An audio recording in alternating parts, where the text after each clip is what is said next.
मित्रांनो, या राष्ट्रवादीच्या विलिनीकरणाच्या ज्या चर्चा आहेत ना, त्या चालू राहणार. याचं कारण असं आहे की एकतर फायदे आणि तोटे विलिनीकरणाचे. आता फायदे आणि तोटे असा शब्द मी ज्यावेळेला वापरतोय त्यावेळेला हे फायदे तोटे अनेकांचा संदर्भ घेऊन येतात. तुम्ही मान्य कराल की दोन राष्ट्रवादी यांचं विलिनीकरण झालं तर अजितदादांच्या राष्ट्रवादीचा म्हणजे आता सुनेत्रा देवींच्या राष्ट्रवादीचा काय फायदा, काय तोटा, शरद पवारांच्या राष्ट्रवादीचा काय फायदा, काय तोटा. बरं, अजितदादांची म्हणजे सुनेत्रा देवींची जी राष्ट्रवादी आहे, सवयीने आपण अजितदादाच म्हणतो, पण सुनेत्रा देवींची जी राष्ट्रवादी आहे ती महायुतीचा भाग आहे आणि शरद पवारांची राष्ट्रवादी ही महाआघाडी इथे आणि वरती एनडीएचा भाग आहे. तर मग हाही एक अँगल येतो की महायुतीचा काय फायदा किंवा तोटा. नुसता फायदा नाही, नुसता तोटा नाही, फायदा किंवा तोटा दोन्ही आहे. एनडीएचा राहुल आणि कंपनी त्यांचा काय फायदा तोटा तोही विषय येतो. महाराष्ट्रामध्ये भारतीय जनता पक्षाचा फायदा तोटा, एकनाथ शिंदेचा फायदा तोटा, उद्धवचा फायदा तोटा, राजचा फायदा तोटा, हो ना. त्यांच्याही संदर्भामध्ये अजितदादांच्या म्हणजे सुनेत्रा देवींच्या राष्ट्रवादीचं भवितव्य हे फक्त त्यांच्या राष्ट्रवादीचं भवितव्य नाही ना दादा. आता त्या भवितव्याशी सगळ्यांचंच भवितव्य जोडलेलं आहे. कारण शरद पवार आणि का घोळ चाललाय लक्षात येत आहे का तुमच्या, की शरद पवारांच्या राष्ट्रवादीचं सुनेत्रा देवींच्या राष्ट्रवादीमध्ये विलिनीकरण होण्याचे जेवढे फायदे आहेत तेवढेच तोटे आहेत. कुणाला? राष्ट्रवादी सुनेत्रा देवींच्या. फायदे आहेत तोटे आहेत हे प्रमाण शरद पवारांच्याही बाबतीत आहे, त्यांच्याही आहे. भारतीय जनता पक्षाला तर विशेष आहे. याचं कारण वरती एनडीएची रचना आणि महाराष्ट्रात महायुतीची रचना, विलिनीकरण होतं किंवा नाही याच्यावरून बदलणार तर आहेच, पण नाही झालं तर काय होईल आणि झालं तर काय होईल या संदर्भामध्ये भारतीय जनता पक्षाला असं तराजू घेऊन जर ते बसले ना, तर मला जे चित्र दिसतंय ना, फडणवीस असा तराजू हातामध्ये घेऊन बसलेत की महाराष्ट्रामध्ये शरद पवारांचं आणि अजितदादांच्या याचं आपलं आता सुरू, मला म्हणू द्या थोडं, अजितदादा सवय झाली ना, परत ते सुनेत्रा देवी वगैरे म्हणायला जरा ऑकवर्ड होत आहे मला. अजितदादा विलिनीकरण झालं तर हा जो तराजू आहे तो ना फायदा तोट्यात समान आहे असं त्यांना दिसतंय. एकनाथ शिंदेंचाही फायदा तोटा दोन्ही आहे. उद्धव यांचं बोलतो मी, वेगळं बोलतो, पण आपण आधी विचारात घेऊ की फायदा तोटे अजितदादांची राष्ट्रवादी आणि यांचं विलिनीकरण नाही झालं, उलटं करूया आपण, नाही झालं समजा तर काय होईल. शरद पवारांची राष्ट्रवादी स्वतंत्र राहील. शरद पवार विरोधामध्ये राहणं हे नेहमीच उपद्रवकारक असतं.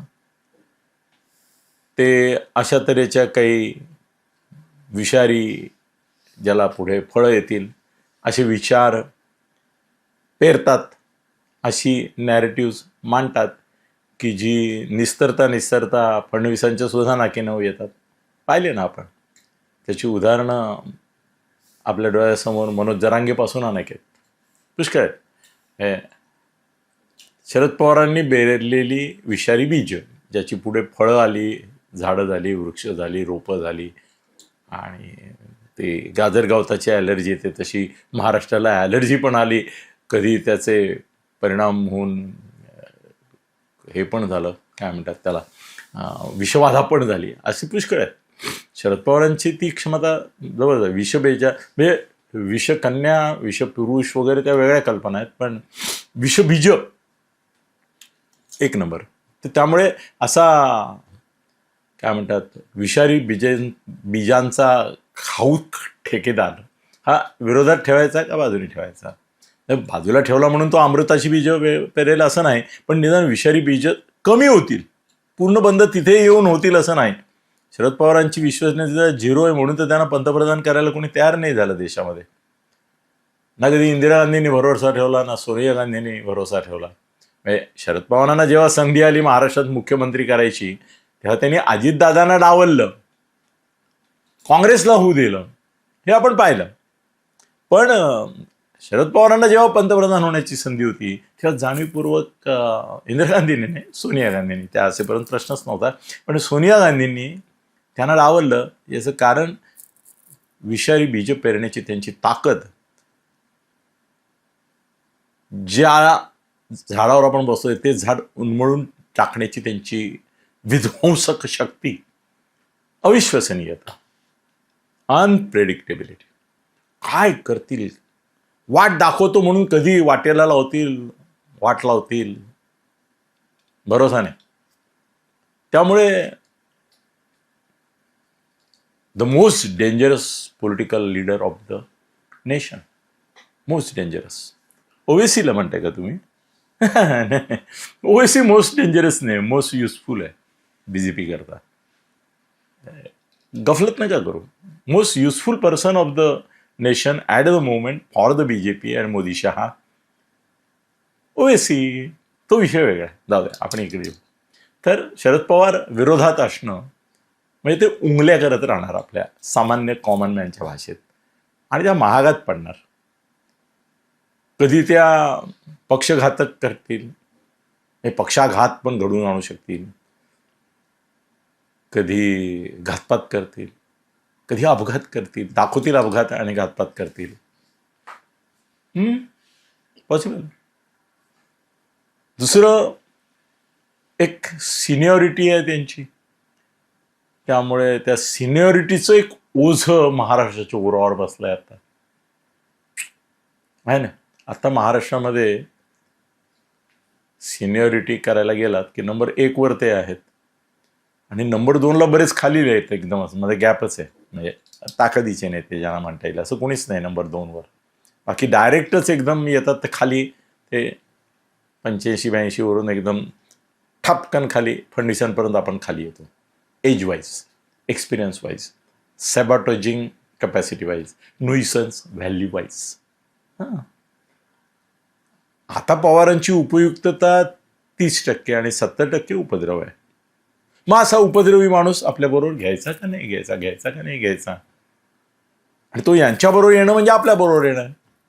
ते कसं आहे की वधू आणि वराचं लग्न झालं तर ते काय वधूवरापुरतं नाही राहत ना, तर अख्खं इकडलं आणि तिकडलं वऱ्हाड पण एकमेकाचं नातेवाईक होतं का नाही, हो का नाही? मग त्यामुळे शरद पवारांचं वऱ्हाड इकडे येणार सगळं. हां, बरं तो प्रत्यक्षामध्ये वधू पक्षाच्या लायकीचे किंवा त्या लायकीचे नाही म्हणत, पण वधू पक्षाच्या पद्धतीचे किंवा फॉर्म्युल्यातले असून देखील वरपक्षाचा तोरा त्यांचा असणार नक्कीच. ते काय असं म्हणणार आहेत का तुमच्या आमच्यावर उपकार आहेत, तुम्ही आम्हाला पक्षात घेतलं? ते तर अजितदादाच्या नावाने इमोशनल ब्लॅकमेल करता येईल, अजितदादांच्या मृत्यूचं भांडवल करून. हे कधी बाप जन्मात कोणाच्या डोक्यात आलं असेल? असं आलं असतं की अजितदादांची अखेरची इच्छा हा म्हणजे सुनेत्रा देवी आणि त्यांच्या सहकाऱ्यांसाठी एक विषय असू शकतो, त्याच्यावर ते पॉलिटिक्स खेळू शकतात किंवा त्याच्यावर काही एक इमोशनल वेव्ह तयार करू शकतात. या विषयावर त्यांना ब्लॅकमेल करता येईल हे नॅरेटिव्ह फक्त शरद पवारांना सुचवू शकतं. कारण अजितदादा नाही येत आता, त्यामुळे त्यांची अखेरची इच्छा हे म्हणतील ते. सुनेत्रा देवी तर म्हणायला जाऊच शकत नाहीत फारसं काही. तटकरे बोलतायत, भुजबळ बोलतायत, प्रफुल्ल बोलतायत, पण ते बोलतात तेव्हा ती अखेरची इच्छा आधी लगेच नोटरीफाय होते, नोटरीचा स्टॅम्प बसतो त्याच्यावर. का? नोटरी कोण? शरद पवार. ते म्हणतात तर खरं, प्रफुल्ल लबाड आहे, तटकरे स्वार्थी आहे, भुजबळ नालायक आहे, हे सगळे विशेषणं तयार झाली आहेत, ती तिकडूनच झालीत आणि तीच प्रसृत करून हे तिघं कसे अजितदादांच्या पक्षावर कब्जा करायला बघतायत वगैरे वगैरे नॅरेटिव्ह कुठून येत आहेत. रोहित पवार बोलतो ते कोणाचं बोलतो, कोणाच्या बुद्धीने बोलतो. रोहित पवार बुद्धिमान नाही असं नाही मला म्हणायचं, बुद्धिमान आहे, अक्कलवान आहे का, आहे. पण सध्या त्याची जी अक्कल आहे ती त्याने भूमिका घेतलेली आहे पपेटची, कळसूत्री बावल्याची. सध्या तो रामदास पाध्येच्या त्या पपेटच्या भूमिकेमध्ये आहे. शरद पवारांचा आतला आवाज बाहेर पडतो तो रोहितच्या माध्यमातून. पूर्वी सुप्रियाच्या पाळायचं, पण आता सध्या काय झालं आहे ते सुप्रियानी गडबड केली ना, त्या अंत्यविधीच्या दरम्यान तिचं जे वागणं होतं त्याची फार रिॲक्शन आली. म्हणजे प्रतिभाबाईंनी हसल्या हे तर कोडं अजून लोकांना उलगडत नाही की काय झालं असं की त्या अशा या पद्धतीने हसल्या ते तर. पण सुप्रिया ज्या पद्धतीने तिथे करवली म्हणून मिरवली, अवघड आहे ना. लग्नात करवली असते ठीक आहे, पण मृत्यूप्रसंगी करवली तशा पद्धतीने खटकलं महाराष्ट्राला. त्यामुळे ती आता जरा गप्प आहे, ती पिक्चरमध्ये स्वतःला ठेवत नाही आहे. कारण तिला माहिती आहे की आपण पुढे आलो की मग साहेबांवरचा फोकस हडेल, रोहितवरचा फोकस ढळेल. ते अमोल कोल्हे, अमोल मिटकरी हे जे दोन बाजूने हे करतायत त्याच्यावरचा फोकस ढळेल, पण मुख्य रोहितवरचा ढळेल. आणि तो आपल्यावर येणं आत्ता आपण आत्ता प्रकाशात नको, आपण आपल्या अंधारात राहून बाबा काय करतात, बाबा आपल्याच भल्याचं करणार, बाबांना आता आयुष्यात काय यशवंत आपल्या शरद पवारांच्या आयुष्यात आता उरलंय काय, एकच उरलंय पुनर्वसन. कुणाचं, सुप्रियाचं. रोहित कर्तबगार आहे, तो त्याचं बघेल. युगेंद्र कर्तबगार आहे, तो त्याचं बघेल. बघायचं फक्त सुप्रियाचं आहे, कारण अजूनही ती लेक लाडकी या घरचीच आहे आणि तिचं अजून नाही ना. पण त्यात तिचाच हट्ट नाडलाय. नाहीतर दादांचं ते 80 तासाचं झालं, त्यानंतर 80 तासांनी ती केंद्रात मंत्री झाली असती. तिला काय एकदम वैचारिक उमाळा आला, कळवळा नाही उमाळा आला. कोण तिचे हे आहेत बुद्धी भ्रष्ट करणारे काय माहिती. पण शरद पवारांनी बरं एक कसं आहे ना, विषयात विषय निघतो म्हणून, तर तो हा विषय असा आहे की शरद पवार डोईजोड होणार का विलिनीकरणानंतर. हो, शरद पवार आणि अजित पवार असताना जर विलिनीकरण झालं असतं तर अजित पवार डॉमिनंट झाले असते, कारण वय, प्रशासन, लोकप्रियता, ॲक्शन ओरिएंटेड असणं, ताकद, शारीरिक वय हे सगळं अनुकूल होतं. ते शरद पवारांना भारी पडले असते. पण अजितदादांचा राष्ट्रवादी म्हणजे पॅरालिसिस झालेला पहिलवान आहे. मी एका पहिलवानाला पाहिलं म्हणून मला ही पटकन उपमा झाली की त्याला पॅरालिसिस झाला. पहिलवान मी त्यांना जिंकताना पाहिलेलं आहे. काय असतात ना तुमचे गदा देतात वगैरे, ते त्याच्या एका ह्याच्यात तो जिंकला पण होता, पण नंतर त्याला पॅरालिसिस झाला तर त्याचं अर्ध अंग असं हे पण होऊ शकत नव्हतं, मून होतं. नंतर सुद्धा बरोबर हे केल्यानंतर देखील तर ते आता अजितदादाशिवाय अजितदादांची राष्ट्रवादी ही पॅरालिटिकल आहे. कुणाला आवडो न आवडो, सत्य आहे ते सत्य आहे, सांगितलं पाहिजे. शरद पवारांची काँग्रेस आजारी आहे पण पॅरालिटिकल नाही, they can move. Sharad Pawar जसं अगदी हॉस्पिटलला ॲडमिट होताना सुद्धा त्यांना व्हीलचेअर ऑफर केली, त्यांनी घेतली नाही बघा. का? याचं कारण जर व्हीलचेअरवरून ते आत गेले तर अफवांचा सुकाळ होईल. मग काय अफवांना आवर नाही घालता येणार. त्यांना माहिती होतं की आपण चालतो कसे, बोलतो कसे. हॉस्पिटलला जाणं काही वेगळ्या कारणाने आवश्यक होतं. माझं तर सरळ म्हणणं असं आहे की 5 दिवस अँटीबायोटिक्स घ्यायची आहेत म्हणून काही हॉस्पिटलला ॲडमिट कोणी होत नाही. स्पेशल रूममध्ये ठीक आहे, ICU मध्ये केलं असतं तर आधी बोंबाबोंब झाले असते. म्हणून स्पेशल रूममध्ये ICU होत नाही का? होतो ना. किती माझे VIP मित्र आहेत, त्यांना ICU मध्ये ठेवत नाहीत कारण दुसऱ्यांचं इन्फेक्शन होतं ना. ICU मध्ये इन्फेक्शन हा एक मोठा विषय आहे बरं का. ICU मध्ये फार लोक तर ICU मध्ये ॲडमिट झाल्यामुळे इन्फेक्शन त्यांना त्रास झालेला आहे. त्यामुळे स्वतंत्र खोलीमध्ये ICU उभारता येतो, त्याला काय फार गरज लागत नाही, वेगळं काही करायचं नसतं. अटेंडन्स आणि मॉनिटरिंग ते स्वतंत्र खोलीत होऊ शकतं. पण म्हणजे त्यांना अफवा कमी होतात ना, व्हॉट एव्हर इट इज. पण ते चालत गेले मुद्दाम हे दाखवायला की आहे. पण ते ॲडमिटही झाले, त्याच्यामागे एक कारण आहे. कारण आता रोहित पवार आणि याच्या ज्या 2 प्रेस कॉन्फरन्स आहेत त्याच्यावर कोणी प्रतिक्रिया विचारायला हॉस्पिटलमध्ये जाऊन कोणी पत्रकार विचारू शकत नाही ना तुम्हाला काय म्हणायचं आहे. म्हणजे त्यांचं मत गुलदस्त्यात. कोण कोण काय काय प्रतिक्रिया देत आहेत पुढल्या 2 दिवसामध्ये, विमान का पडलं, त्याच्या ज्या काही थेअरी सांगणार आहेत, ज्या सगळ्यांना आता खरं म्हणजे माहिती झाल्या आहेत. रोहित पवार आज प्रेस कॉन्फरन्स आहे, मी आता बोलतो त्यानंतर प्रेस कॉन्फरन्स आहे, काय सांगणार हे जवळजवळ सगळ्यांना माहिती आहे. काय मोठा रहस्यभेद वगैरे होणार नाही. विलिनीकरणाबाबत दादांची अंतिम इच्छा नावाचं प्रकरण, तो कसं रेटणार नॅरेटिव्ह, तेही सगळ्यांना माहिती आहे. वॉट एव्हर इट इज, हे सॅबोटेज होतं, दादांचा अपघात हा घातपात होता, हे तो सांगणार, हे नक्की. आणि त्याचा रोख कोणाकडे असणार तेही नक्की आहे. माहिती आहे लोकांना, कोणाचं नाव तो घेऊ शकतो, कोणाकडे पॉईंट आऊट करू शकतो, ती माहिती आहे. ते सोडा. पण दादा असताना शरद पवारांना घेणं आणि दादा नसताना शरद पवारांना घेणं makes a lot of difference. म्हणजे किती, तर दादा आणि शरद पवार हे 50-50 ठरले असते, किंवा 60-40, म्हणजे 40 शरद पवार ठरले असते, किंवा 30ही ठरले असते आणि 70 दादा ठरले असते. आता शरद पवार वयपरत्वे, अनुभवपरत्वे, कटकारस्थान षडयंत्र रचण्याच्या कौशल्यपरत्वे, बुद्धिपरत्वे, तिरकस बुद्धिपरत्वे, एक व्यूहरचना करण्याचं कौशल्य, याच्यामध्ये आता उलटं झालं की आधी 30 शरद पवार आणि 70 अजितदादा होता. आता अजितदादा नसल्यामुळे 70 शरद पवारांची काँग्रेस आणि 30 झाली निर्मला देवी किंवा अजितदादांची काँग्रेस राष्ट्रवादी. हे डेंजरस प्रपोजल आहे, हे डेंजरस हे आहे. आता हे यांना घातक आहे. आधी त्यांना घातक नव्हतं, पूरकच होतं, पोषकच होतं, कारण त्यांच्या अतृप्त इच्छा, त्यांच्या नाही तर त्यांचा पक्ष फुटून संपणारच होता.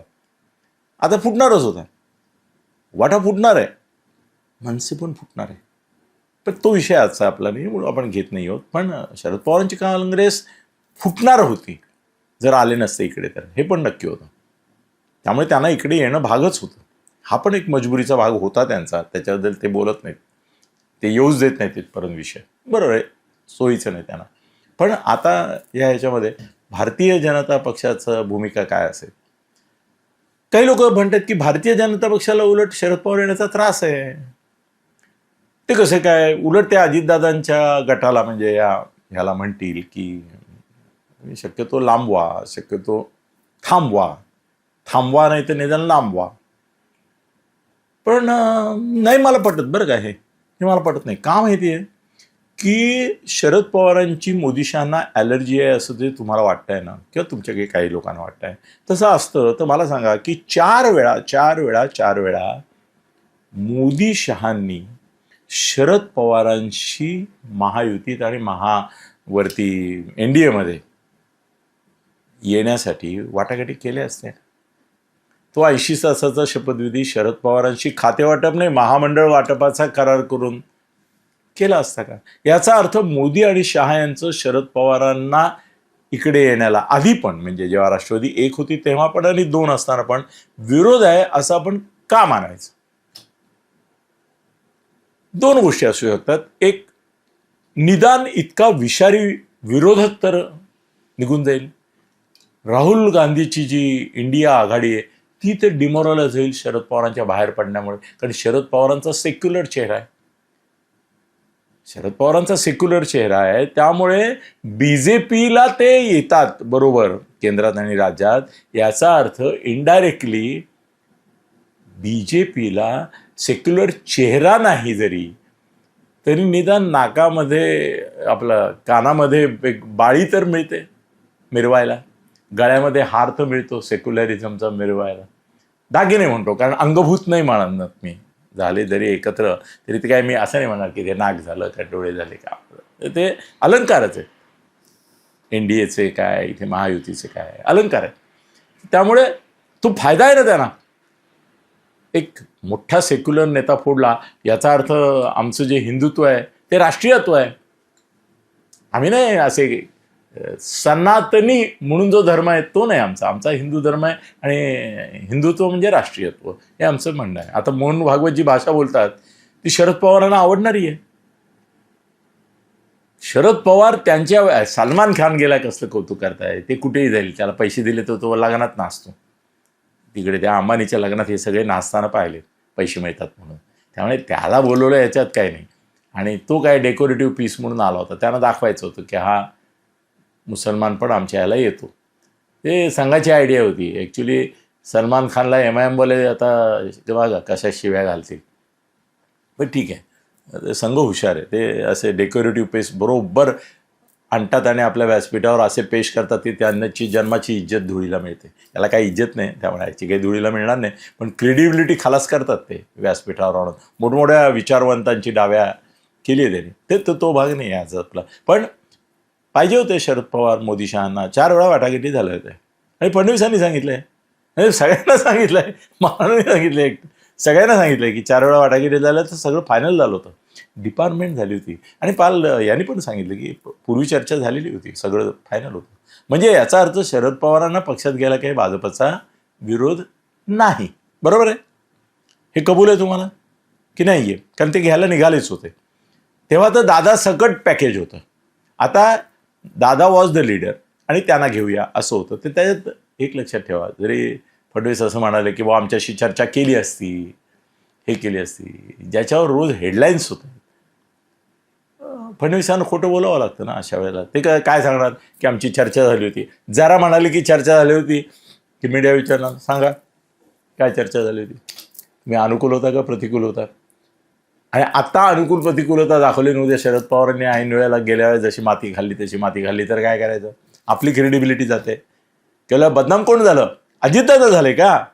नाही झाले, फडणवीस झाले. की तुम्ही एवढा कसा उतावेळेपणा केला, तुम्ही कसे त्यांच्याबरोबर शपथ घ्यायला गेले, कसं सरकार 80 तासात पडलं, मग काय बघितलं काय तुम्ही? नाही का, बदनाम कोण झालं? मग आताही कशाला फडणवीस बोलतील? तुम्हाला असं खुळं पोरग जरी असेल ना एखादं, त्याला सांगितलं तरी तो विश्वास ठेवणार नाही की फडणवीसांशी चर्चा केल्याशिवाय अजितदादांची आणि शरद पवारांची किंवा या सगळ्या ग्रुपची चर्चा होईल. तटकरे, भुजबळ, प्रफुल्ल पटेल यांच्या सल्ल्याने अजितदादा हा निर्णय घेणार का फडणवीस मोदी शहांच्या घेणार? कोणाच्या घेणार? मोदी शहा आणि फडणवीसांच्या सुद्धा नंतर, आधी मोदी शहांच्या. आज त्यांना कोणाचा आधार आहे? एकनाथजींचे तर गॉडफादरच आहे अमित शहा. पण अजितदादांना सुद्धा जर सर्व्हाइव्ह व्हायचं असेल आणि फडणवीसांपासून देखील जर त्यांना थोडंसं प्रोटेक्शन हवं असेल, आधार हवा असेल, सपोर्ट अँड प्रोटेक्शन, तर अमित शहाच आहेत. अमित शहांशी बोलल्याशिवाय अजितदादा शरद पवार बसले त्या दिशेला देखील बघितलं नसतं ते, होय की? म्हणजे अमित शहांच्याच संमतीने हे सगळं जे काय चाललेलं होतं, जिथपर्यंत चाललेलं होतं, जिथपर्यंत चालू दिलं. आता अजितदादांच्या जाण्यामुळे बदललेल्या समीकरणांबाबत भाजपची भूमिका काय असेल? तर मला असं वाटतं की लांबवा पण थांबवा नका, थांबवा नाही, लांबवा, थोडं जरा अजून एक आपल्याला सावरू दे. आता हा जो विजय मिळाला आहे सगळ्या जिल्हा परिषदेपासून, आणि त्याच्यामध्ये नामशेष, अवशेष पण नाही. उबाठा संपली आहे, मनसे संपली आहे, राष्ट्रवादी खलास झाली आहे, काँग्रेसही मरतुकडी झाली आहे, अर्धमिली झाली आहे. बाकीच्यांचं तर काय कुठे आहेत का नाही पत्ता नाही सगळे. तर त्यामुळे थोडे दिवस जरा हे प्रेशर क्रिएट होऊ द्या ना त्यांच्यावर की तुम्ही कुणीच नाही आहात, तुम्ही 0 आहात.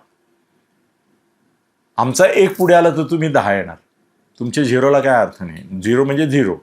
हे जरा एकदा थोडं एस्टॅब्लिश होऊ द्या आणि त्यांच्याकडून जरा थोडीशी लाचारी येऊ द्या. विनवणी नाही म्हटलं मी, लाचारी येऊ दे ना त्यांच्याकडून, जरा 4 निरोप येऊ द्या त्यांच्याकडून. सुनेत्रा देवींची मनधरणी होऊ द्या, वाढू द्या ना, सुनेत्रा देवींचं महत्त्व वाढू द्या ना. नाही तर शरद पवारांचं महत्त्व वाढायचं, आणि ते तर नको आहे. आता भारतीय जनता पक्षाला अगदी मनापासून सांगू का, मायनस शरद पवारांची राष्ट्रवादी हवी, आणि विथ अजितदादा त्यांना राष्ट्रवादी हवी होती, ती त्यांनी घेतली होती. आता त्यांना मायनस हवी, पण मायनस ते कसं करणार? ते काय थोडे डेस्टिनी आहेत, नियती आहेत. नियत त्यांची काहीही असू दे, पण नियती नाही येत ना. ते शरद पवारांचं स्वतःचा लाईफ स्पॅन आहे, स्वतःचं एक अस्तित्व आहे, तत्व आहे, महत्व आहे, प्रभुत्व आहे. तर ते नियती मान्य जे आहे त्याच्यात भाजप अजून ढवळाढवळ नाही करू शकत. त्यामुळे आता त्यांना जे काय करायचं आहे ते शरद पवारांसह. आधी कसं होतं, आलात तर तुमच्यासह, नाही आला तर तुमच्याशिवाय वगैरे म्हणू शकत होते. आता नाही. ते आता कोणाच्या खांद्यावर कोणाचे होते, तर भाजपच्या खांद्यावर शरद पवारांचे होते. आणि भाजप म्हणतो तेव्हा हे तिघही येतात, मोदी, शहा, फडणवीस. पण माझी जी काही माहिती आहे सांगतो, अंदाज बिंदाज नाही सांगत. अंदाजाला काय हल्ली अर्थ नसतो. जी खरी ठरते ती माहिती. आता आम्ही जे काय अंदाज म्हणून नाही दिले, माहिती म्हणून दिली, ती खरी ठरली तर जरा कौतुक केलं तुम्ही लोकांनी आमचं. तसंच आता परत सांगतो की भारतीय जनता पक्षाला शरद पवार यायला हवेत. पण हा वाघ त्यांना जंगलातला नको आहे. आता शरद पवार हे जंगलातला वाघ आहे, त्यांना सर्कशीतला वाघ हवा आहे भाजपाला. लक्षात येते ना, ही उपमा तुम्हाला पटकन समजेल म्हणून दिली मी. त्यांना जंगलातला वाघ असेल आत्ताचे शरद पवार जे आहेत, त्यांना सर्कशीतला पिंजऱ्यातला वाघ पाहिजे, जो पिंजऱ्यात कोणता येईल. आणि रिंग मास्टर कोण असणार?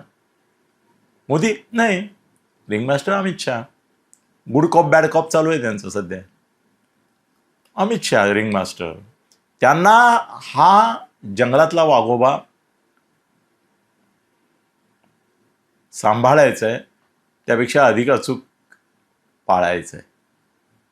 वाईट शब्द आहे, वापरायला नको वाटतं इतक्या मोठ्या व्यक्तीसंदर्भात, पण त्यांना पाळीव प्राणी आवडतात.